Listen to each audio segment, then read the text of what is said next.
आईने हिंदी के एक नए एपिसोड में आपका स्वागत है, जहां आपके लिए लेकर के आते हैं डिफेंस सेक्टर से जुड़ी प्रमुख अपडेट्स को। और आज के अपने इस वीडियो में हम बात करने वाले हैं बेसिकली फ्रेंच मीडिया की उस रिपोर्ट के बारे में जहां पर दावा किया जा रहा है कि इंडियन नेवी ने राफेल एम को सेलेक्ट कर लिया है और मार्च में ऑफिशियल जो कॉन्ट्रैक्ट है वो साइन किया जाएगा। और अगर ये रिपोर्ट सही है तो क्या वो रिपोर्ट भी सही थी जहां पर यही फ्रांस की मीडिया ने ये दावा किया था कि इंडियन एयरफोर्स ने भी राफेल F4 स्टैंडर्ड को सेलेक्ट कर लिया है MMRCA 2 के अंतर्गत। तो आइए इन दोनों विषयों पर बात करेंगे आज के अपने इस वीडियो में। दरअसल फ्रांस की मीडिया में ये कहा जा रहा है कि भारतीय नौसेना जो कि तकरीबन 26 से 27 के बीच में कैरियर बॉर्न फाइटर्स की तलाश कर रही थी, जहां पर F-18 सुपर हॉर्नेट ब्लॉक 3 और राफेल एम में एक तगड़ा कंपटीशन था। दोनों ट्रायल से गुजरे, दोनों का डिटेल इवैल्यूएशन किया गया, तो उसमें F-18 सुपर हॉर्नेट को रिजेक्ट कर दिया गया है इंडियन नेवी के द्वारा। और अब डसाल्ट एविएशन का जो राफेल एम है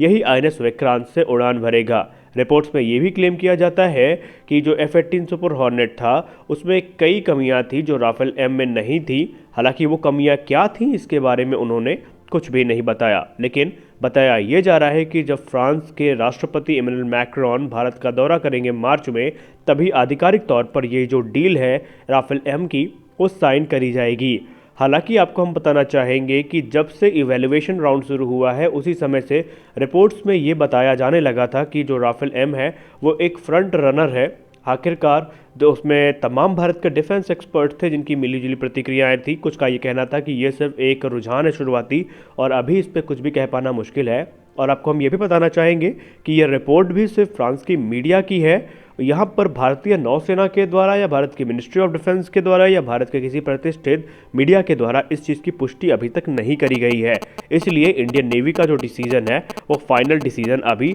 होने वाला है।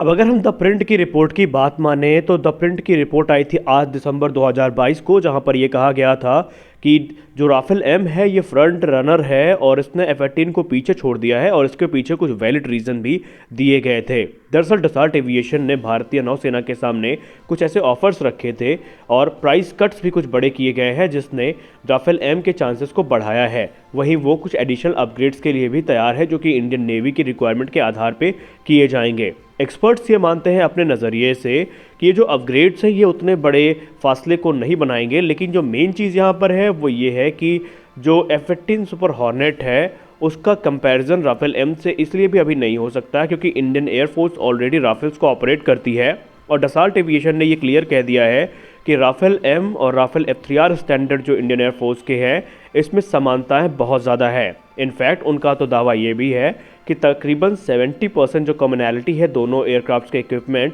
एयरफ्रेम स्ट्रक्चर्स में वो सेम है। यानी कि अगर आगे चल के इंडियन नेवी को ये एयरक्राफ्ट खरीदना पड़ता है, इंडियन नेवी इनको ऑपरेट करती है, तो इसके लिए उन्हें कोई सेपरेट इन्वेंट्री की ज़रूरत नहीं पड़ेगी, सेपरेट स्पेयर पार्ट्स की ज़रूरत नहीं पड़ेगी, सेपरेट उनके लिए पूरा का पूरा जो इकोसिस्टम है वो बनाना नहीं पड़ेगा। बल्कि जो इंडियन एयरफोर्स के राफेल F3R स्टैंडर्ड है उनके ही कई पार्ट्स और स्ट्रक्चर्स ऐसे हैं, ऐसे इक्विपमेंट्स हैं जिनकी सहायता से वो अपने इस फ्लीट को मेंटेन कर सकते हैं। जैसे कि डसाल्ट एविएशन का कहना है कि मरीन जो वेरिएंट है राफेल का और राफेल का F3R स्टैंडर्ड जो है उसमें सेम M88 इंजन का इस्तेमाल किया जाता है। और इस समय फ्रांस ऑलरेडी भारत में अपनी जो सप्लाई चेन है उसको एक्सपेंड कर रही है। आने वाले समय में हमें देखने को मिल सकता है कि जो M88 इंजन है उनका निर्माण भारत में ही किया जाए और इसके आगे वाले जो जनरेशन के इंजन हैं उनका निर्माण भी भारत में किया जाए, क्योंकि हाल ही में कई मीडिया अपडेट्स ऐसी आ चुकी हैं जो इस तरफ इशारा कर रही हैं कि फ्रांस अपने कदम जो है भारतीय जो डिफेंस इंडस्ट्री है उसमें बढ़ा रहा है। और इसीलिए एक्सपर्ट्स भी ये मानते हैं कि शायद यही एक कारण हो सकता है राफेल एम को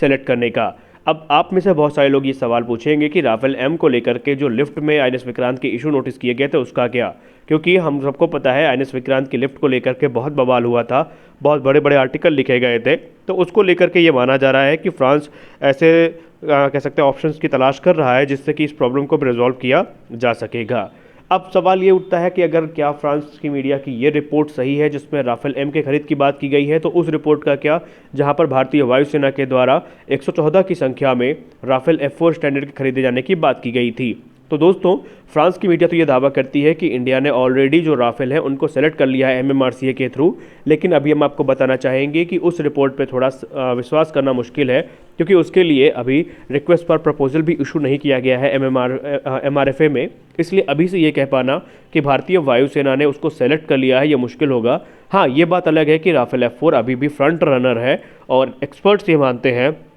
और जिन जिन लोगों से हमने बात करी है भारतीय वायुसेना के पूर्व अधिकारी, वो भी यही मानते हैं कि राफेल का इंफ्रास्ट्रक्चर भारत में पूरी तरीके से अब बन चुका है। भारत ने ऑलरेडी काफ़ी पैसे खर्च कर लिए हैं, इनके मेंटेनेंस से लेकर के इनके स्पेयर से लेकर के पूरी सप्लाई चेन मेंटेन हो चुकी है। तो इसलिए ये माना जा रहा है कि हो सकता है आने वाले निकट भविष्य में भारतीय वायुसेना राफेल पर जाए, लेकिन वो डील इकट्ठा 114 फाइटर एयरक्राफ्ट की होगी ये कह पाना मुश्किल है। हो सकता है ये जो प्रोक्योरमेंट्स हैं ये अलग अलग फेजेस में किए जाएं, क्योंकि आपको याद होगा डिफेंस न्यूज़ की वीडियो में हमने आपको बताया था एक रिपोर्ट के बारे में, द प्रिंट की थी शायद वो, जहां पर कहा गया था कि भारतीय वायुसेना 80 राफेल जेट्स को खरीदेगी, जिनमें से 27 राफेल जेट भारतीय नौसेना के लिए होंगे और बाकी के जो राफेल एयरक्राफ्ट होने वाले हैं वो इंडियन एयरफोर्स के लिए होने वाले हैं। यानी आने वाला जो समय है 2023 के अंत तक का या 24 की शुरुआत का, वो काफ़ी अब महत्वपूर्ण होने वाला है। और यही चीज़ हमने आपको पहले भी कही थी कि वर्ष 2023 इंडियन डिफेंस सेक्टर के लिए एक गोल्डन ईयर साबित होने वाला है, क्योंकि बहुत सारे पेंडिंग जो प्रोक्योरमेंट थे, पेंडिंग प्रोजेक्ट्स थे,